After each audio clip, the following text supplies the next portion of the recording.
샬롬, 죽은 자의 집 청소. 네 번째, 숨겨진 거.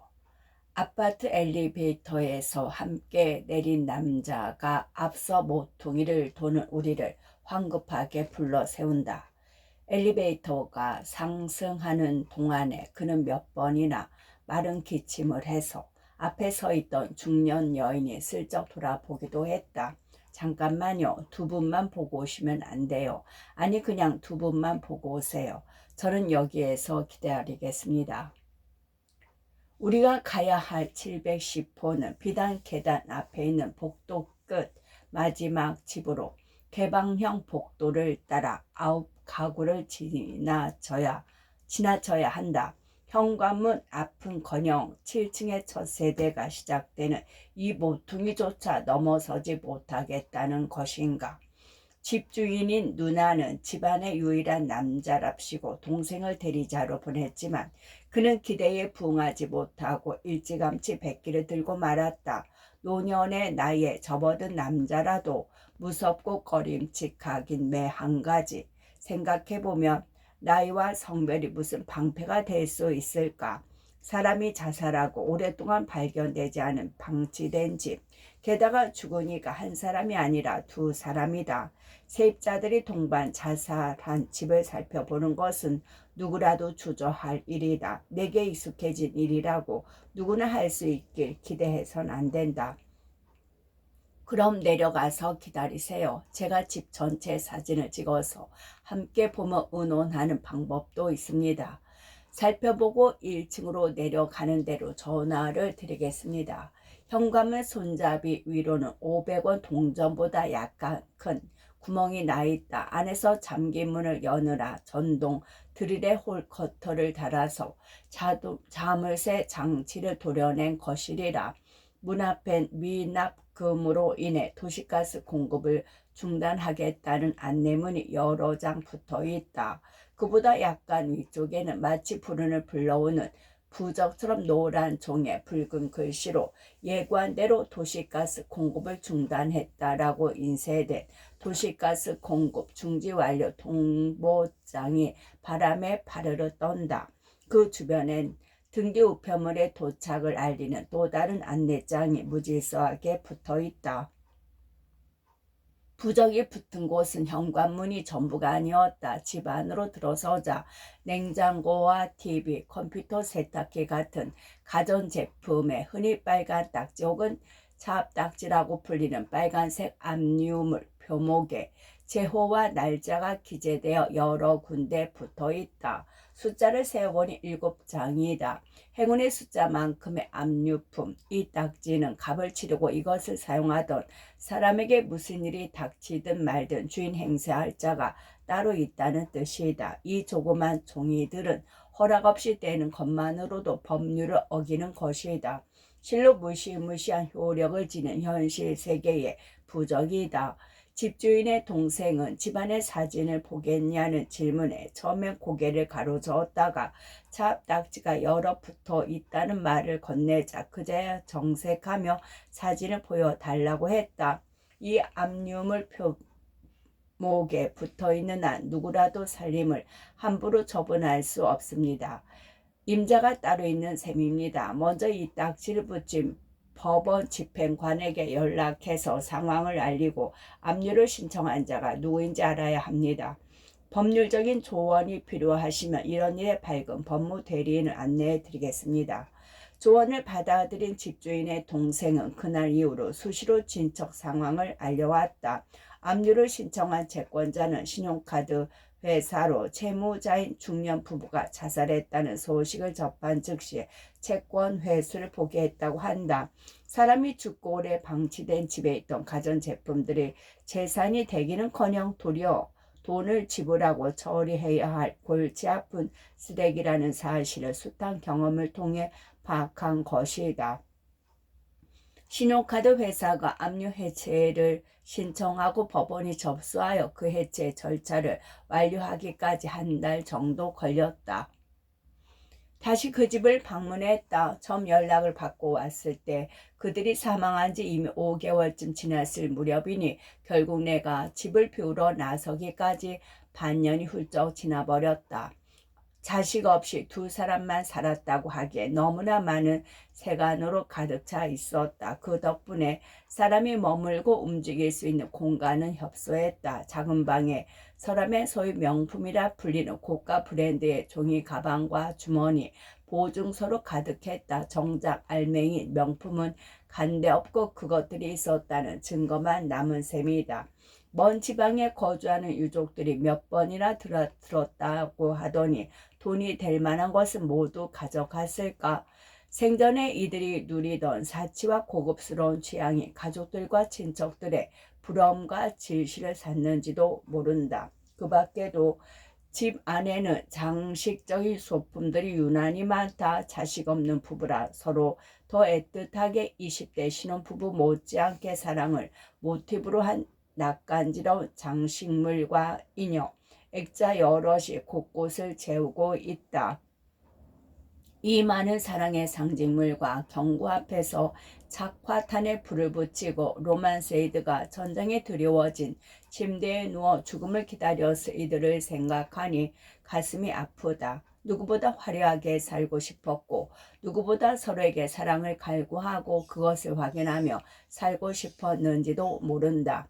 그 누구라도 자기만의 절실함 속에서 이 세계를 막닥뜨린다는 것을 부정할 수 없다. 사치의 이면에는 어릴 때부터 뼈에 사무친 경제적 결핍감이 사랑의 소품으로 집안 곳곳을 장식하려는 마음 밑동에는 사랑받지 못하고 버림받을지 모른다는 두려움이 뿌리를 내린 채 복잡하고 얽히고 설켰는지도 모른다.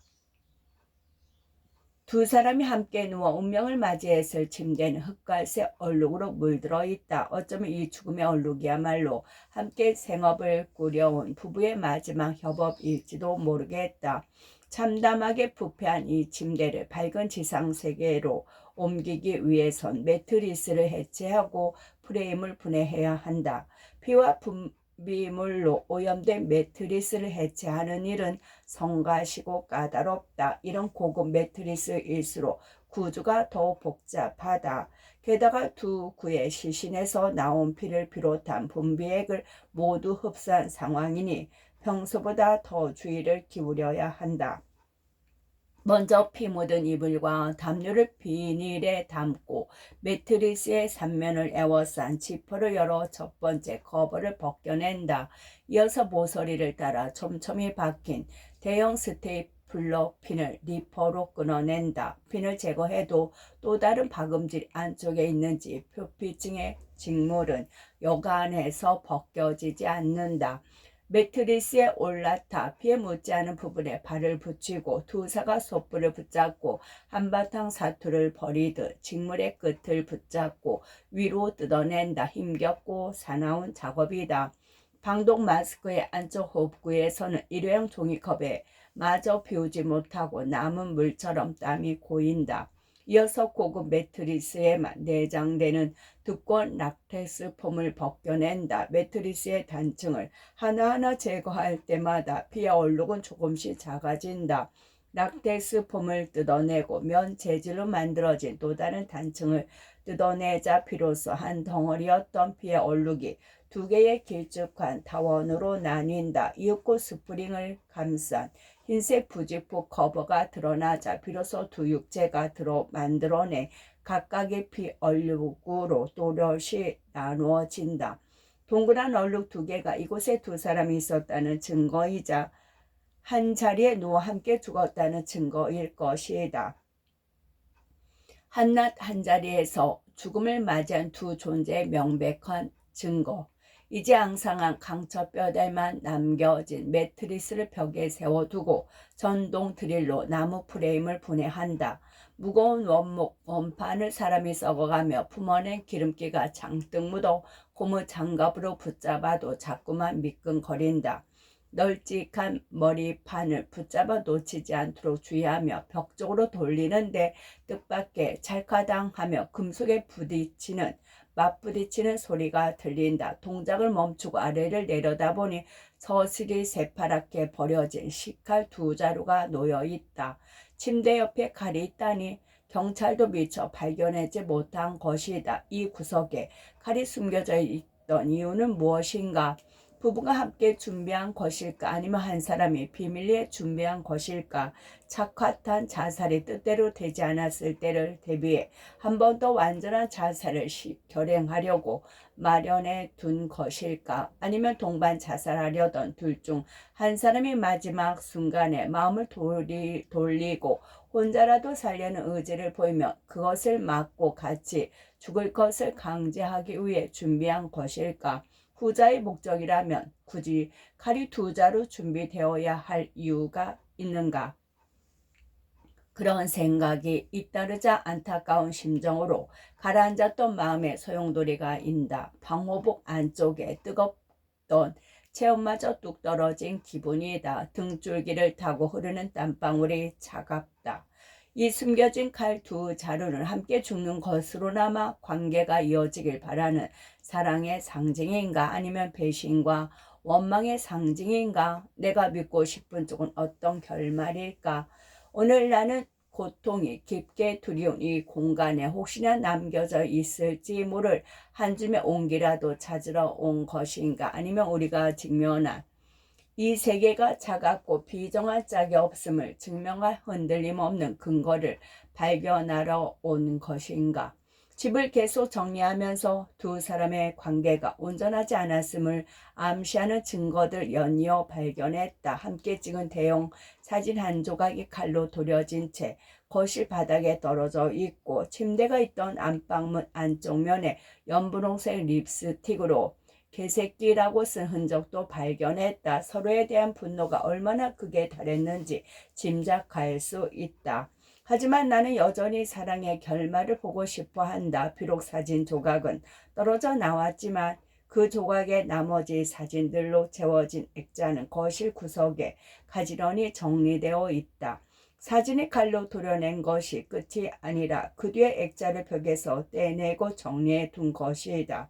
개새끼라고 써진 문도 한참을 바라보고 있자니 쓰고 나서 물뜻이 같은 것으로 글자를 지우느라 두루뭉술하고 희미하게 번졌다는 사실도 알아챘다. 개새끼라고 쓴 순간으로 끝난 것이 아니라 그것을 지우는 행동이 뒤따른 것이다. 숨겨진 칼이 사랑의 상징일 거라는 생각은 너무나 감상적인지도 모르겠다. 칼이 그 자리에 있는 진짜 이유는 사실 전혀 알 수 없다. 하지만 그 칼이 사랑에 이르는지는 못할지라도 최소한 사랑을 지향했다고 믿고 싶다. 관계를 절단하고 소멸시키기 위한 것이 아니라 죽음을 통해서라도 억지로 연을 이어가려는 숨겨진 증거라고 믿고 싶다. 같은 날 태어나지는 못했더라도 세상과의 작별만은 한날 한시로 하고 싶은 소망, 부부가 생애 기억 가운데 단 하나만이라도 온전히 간직하려는 그들만의 조그만 훈장 같은 것이라고 믿고 싶다. 자기가 보고 싶고 희망하는 세계만 만나려는 편견 가득한 정소부의 근거 없는 믿음이라고 해도 딱히 부정할 재간은 없다. 하지만 그 믿음을 마음 한켠에 고이 묻어두고 이따금 생각나면 보러 갈 작정이다. 그런 믿음이 싹도 틔우지 못하고 그 자리에서 시들어 버리면 나는 이 세계에서 단 하루도 온전히 버틸 자신이 없다. 홀씨 날리는 봄이 그립다. 쌍쌍바. 이젠 막 문을 열어 인적이 드문 백화점의 월요일 아침 의류 매장 앞에 설치된 널찍한 가판대 위에는 저마다 다른 색깔의 무늬의 옷들이 가지런히 접힌 채 열을 맞춰 누워있다. 중년 여성 2명이 잠시 그 앞을 머물다 떠나자 정돈된 세계는 온데간데 없어진다. 멀찌감치 서있던 머리가 길고 앳된 점원이 다가와 빠른 재생 화면처럼 능숙한 솜씨로 옷을 갠다. 태극권을 하듯 무심하지만 정확하고 낭비 없는 손놀림. 옷들이 너부러진 가판대에 다시 태초의 질서가 부여된다. 모퉁이에서 화장실에 간 일행을 기다리며 그런 장면을 보고 있자니 문득 그녀의 방이 떠오른다. 지독하다 싶을 정도로 완벽하게 정리된 단칸방. 그녀는 그 방에서 일생의 마지막 정소와 정리정돈을 마치고 목을 매 스스로 목숨을 끊었다. 머리가 하얗게 샌 모습에 비하면 체구가 건장한 노인이 건물 앞에서 팔짱을 끼고 기다리고 있었다. 지금이라도 당장이라는 요청에 따라 부랴부랴 길을 나섰지만 우리가 도착했을 때 골목은 벌써 어둑어둑했다. 죽어버린 여자로 인해 다른 세입자들의 아우성을 감당하느라 얼마나 괴롭고 난처했는가에 대한 격정적인 토로를 마치고 건물주는 한결 홀가분해진 표정으로 열쇠를 건넸다. 체구에 비하면 가늘고 긴 손가락, 손등을 감싸는 잔털조차 밀가루가 묻은 것처럼 새하얗다. 지하 복도 끝에 있는 방에는 지독한 냄새가 기다리고 있다. 현관문을 열고 들어서니 머리 위에서 타이머 전등 또한 오래 잠았다는 듯이 팍 하고 불을 밝힌다. 방 한쪽 벽에 붙어있을 전등 스위치를 찾을 새도 없이 순간적인 빛 아래 비극적인 상황은 숨김없이 전모를 드러낸다. 방 안에는 도시가스의 배관이 정사각형 천장의 한쪽 면을 따라 길게 연결되어 있고 그 파이프의 1m 정도 길이의 주황색 빨랫줄이 끝마디에 실타래가 부러진 채 매달려 있다. 그녀는 그 파이프에 묶은 줄로 고리를 만들고 스스로 목을 매 죽은 것이다. 이것을 증명이라도 하듯 빨랫줄에 맞닿은 벽지는 거꾸로 그런 거대한 물음표 모양으로 피가 검붉게 물들어 있다. 무엇이 그녀를 자살로 이끌었을까?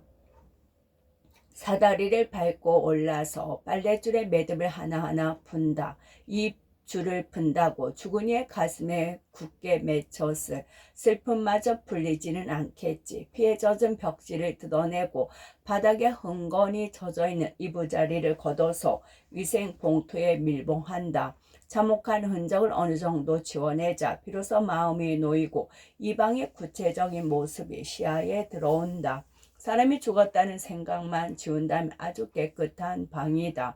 먼저 옷걸이용 행어가 눈에 띈다. 바지는 바지대로 예리하게 날을 세운 채 일렬로 걸려있고 코트나 점퍼는 보관용 커버가 씌워져 일정한 간격을 두고 매달려 있다. 옷은 행어의 가로봉을 따라서 긴 것부터 짧은 것 순으로 점층적인 형태로 걸려있다. 플라스틱 서랍장에는 양말과 속옷이 색깔별로 구분되어 있고 부채꼴로 접혀 수직으로 차곡차곡 포개져 있다. 실로 완벽한 정리정돈이다.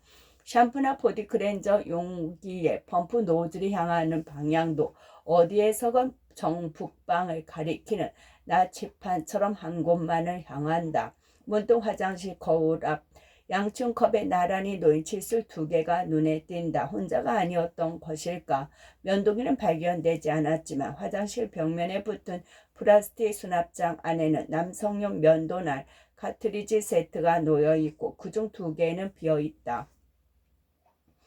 부엌 살림을 지으면서 그녀와 함께 머물던 이의 존재가 드러났다. 혹은 존재의 부재가 드러났다고나 할까. 싱크대 위의 수납장과 서랍 안에 숟가락과 젓가락, 밥공기와 국그릇은 모두 쌍을 이룬다. 인스턴트 라면도 종류별로 2개씩, 즉시 데워서 먹는 카레도, 바나나처럼 구부러진 과자도, 찻잔은 물론 찻잔 아래 까는 티코스터조차 2개씩이다. 남은 술은 한 병이어도 소주잔과 맥주컵만큼은 저마다 2잔씩. 저 혼자서 스스로 삶까지 끊어버린 싱글 여성에게 남겨진 먹는 데 쓰는 살림만큼은 싱글이 아니라 더블인 셈이다. 모든 것을 완벽하게 정리했어도 그와 함께 먹는 데 쓰는 물건만큼은 차마 버릴 수 없었을까. 먹고 사는 일, 어쩌면 그것이 우리 삶에서 절대 도려낼 수 없는 가장 뿌리 깊고 본질적인 것인지도 모른다. 인생이라는 것이 아주 복잡하고 얽히고 설킨 것처럼 보여도 사실은 그 모든 것이 함께 먹고 살려는 단순한 동기에서 비롯되지 않았을까. 부정한 방법으로 최고 권력을 탐한 자도 빵을 몇 개 훔쳐 가슴에 품고 달아난 자도 결국 식솔과 함께 먹고 살기 위해서라는 가장 원초적인 스타팅 블록에 발을 디디고 출발한 것인지도 모른다. 하지만 살다 보면 출발지는 어느새 잊히게 마련이고 도착하는 지점 또한 애초의 목적지와는 거리가 멀어진다. 냉장고 속 음식을 비우고 나서 위쪽 냉동칸을 연다. 사느라고 텅 빈 가운데에 쌍쌍바 하나만이 냉기를 품은 채 놓여있다. 둘이 사이좋게 쪼개서 나눠서 먹도록 만들어진 빈과 각자 먹을 수 있는 2개의 빈과가 아니라 굳이 쌍쌍바를 골라서 나눠 먹으려던 애틋한 마음이 나를 흔든다. 나 같은 직업을 가진 자는 일을 하면서 감정에 동요되지 않도록 늘 마음을 다 잡지만 차갑게 얼어붙은 쌍쌍바만은 냉정함을 지키고 바라볼 수 없다. 생각해보면 나는 자꾸 사소한 것에 더 크게 흔들렸던 것 같다. 그녀와 함께 먹고 마시던 자는 그렇게 먹을 거 하나로 존재를 선명하게 남겨놓았다. 쪼개서 나눠 먹는 빈과 류가 전하는 아찔한 존재감, 그가 사라지자 그녀의 삶, 그녀가 먹고 살아가야 하는 이유가 송두리째 사라진 것은 아닐까. 그의 부재가 그녀의 존재를 온통 흔들어 놓은 것이 아닐까. 백화점에서 일행을 기다리며 단 한 번도 본 적 없고 이름조차 모르는 그녀의 마지막 수고, 방을 쓸고 닦고 묵묵히 빨래를 개는 모습을 할 일 없이 떠올린다. 그토록 쓸쓸하고 외로운 풍경을 당신의 일찍이 상상해 본 적이 있는지. 사랑하는 영민 씨에게. 안녕하세요. 이름이나 태어난 곳, 지금 사는 곳을 밝히지 않아도 제가 누구인지 당신은 알고 계시겠죠. 하긴 그런 것이 당신에겐 그다지 중요하지 않을지도 모릅니다. 자기소개 같은 이 세상의 인사법은 어쩌면 여기에 머물러 있는 자에게나 통용될 만한 것이니까요. 다만 당신이 여전히 살아있다면 우리가 같은 나이의 남성이라는 점만은 밝히고 싶군요. 어릴 때 열광했던 만화의 주인공도 소중히 여겼던 장난감도 친구들과 몰려다니며 전자오락실에서 즐겨했던 게임도 엇비슷했으리라 생각합니다. 우리가 청소년 시절에 따라 부르곤 했던, 또 성인이 되어서 친구와 어울리며 함께 노래방에서 부르던 유행과도 겹치는 것이 많았겠죠. 두꺼운 앨범 사이에 정리되지 않은 채 꽂혀 있다가 우연히 바닥으로 흩어진 사진들 사이에서 군 복무 시절에 당신의 모습을 보았습니다. 지금은 이름은커녕 얼굴조차 낯선 동기들과 함께 찍은 재훈련병 시절의 초췌한 모습처럼 당신 역시 야위고 창백한 얼굴이었습니다. 당신은 오랫동안 병을 앓았던 것 같아요. 당신이 쓰러진 곳 주변에 많은 양의 피가 굳어 있었습니다. 엎드려서 토했을 뿐만이 아니라 누운 채 기침을 했는지 검은 피로 벽에와 침대의 이부자리가 물들었고 작은 핏방울 여럿이 천장 높이까지 튀어 있었죠. 제가 사다리를 밟고 서서 직접 천장의 벽지를 뜯었기에 그런 사소한 부분까지 발견할 수 있었습니다. 당신은 매번 끼니마다 20알에 넘는 약을 드셔야 했지요. 약 봉투와 처방전이 당신의 어지러진 책상에 수북히 쌓여 있었습니다. 하지만 언젠가부터 약 먹는 일을 포기한 것은 아닐까. 우리가 둘만큼 많은 양의 약이 그대로 남겨져 있었습니다. 당신은 혼자 살기에 무척 넓은 아파트였습니다. 당신이 쓰러진 채 발견된 작은 방을 제외한 나머지 방은 살림살이가 어지럽게 쌓인 채 먼지가 잔뜩 앉아 있었죠. 한동안 아무도 드나들지 않아서 흡사 창고 같았습니다. 안방으로 섰을 법한 가장 큰 방의 책장 위에서 신문지로 감싸놓인 결혼사진 액자를 발견했습니다.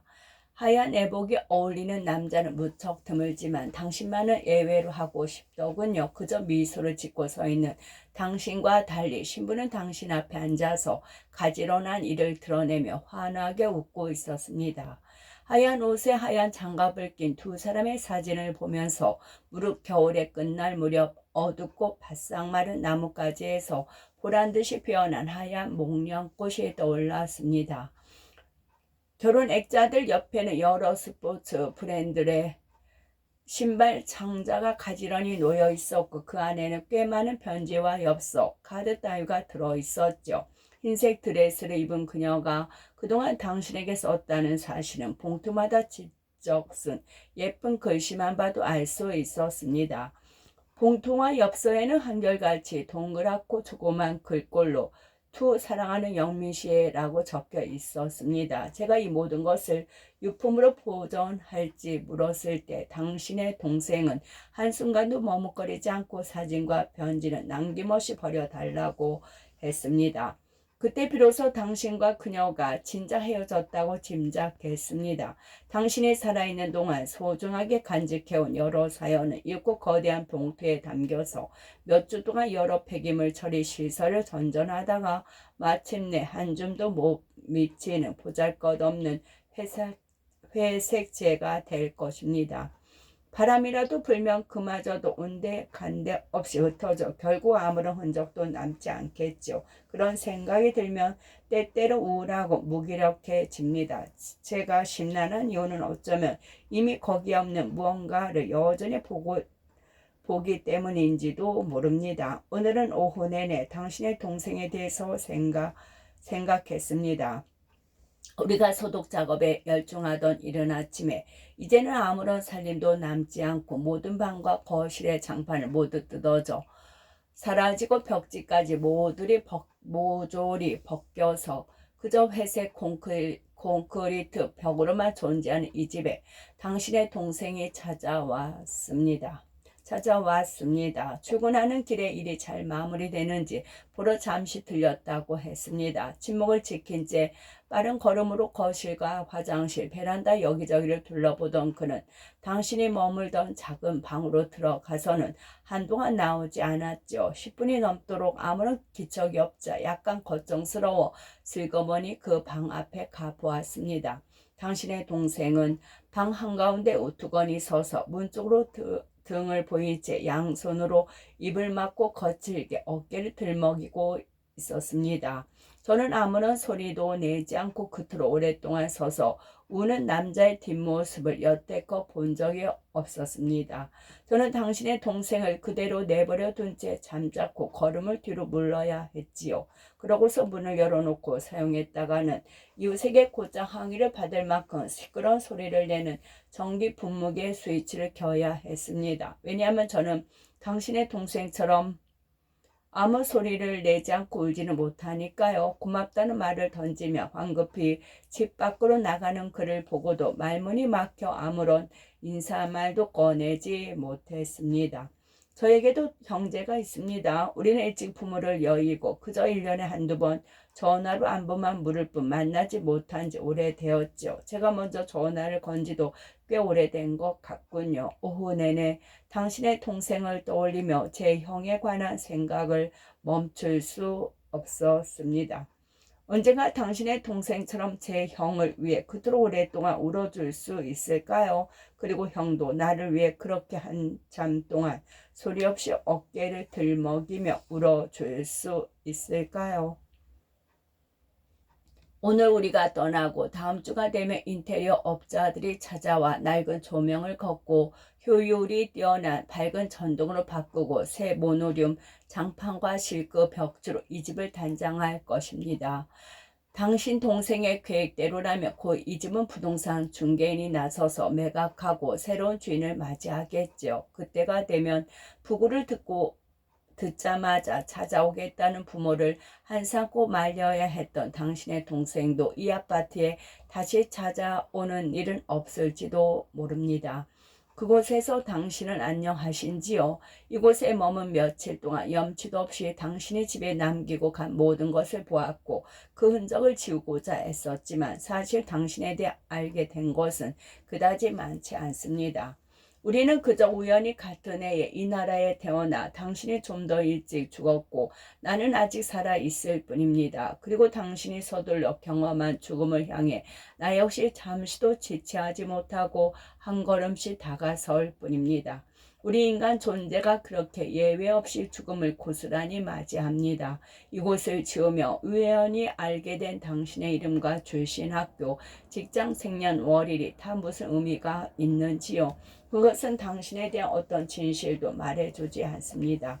하지만 이 집을 지으면서 한 가지 뚜렷하게 알게 된 것이 있다면 당신에 대한 것이 아니라 당신을 향한 이곳의 남은 자들의 마음입니다. 당신은 사랑받던 사람입니다.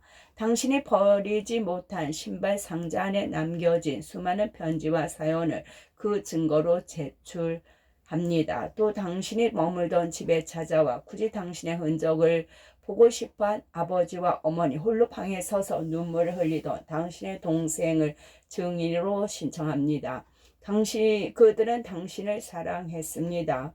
그것은 아마도 아직 당신이 살아있을 때 병에 걸려 고통받으면서도 누군가를 사랑하는 것만은 절대 잊지 않았던 사람이었기 때문인지도 모릅니다. 당신이 남긴 모든 것은 결국 사라지고 지워질 테지만 당신이 남긴 사랑의 유산만은 누구도 독점하지 못하고 또 다른 당신에게 끝없이 전해질 것이라 믿습니다. 그들은 여전히 당신을 사랑합니다. 부디 이 사실 하나만은 당신에게 전달되기 바라며 모자라고 부끄러운 글을 붙입니다. 당신이 머무는 곳을 지운 이름 없는 정수부 올림.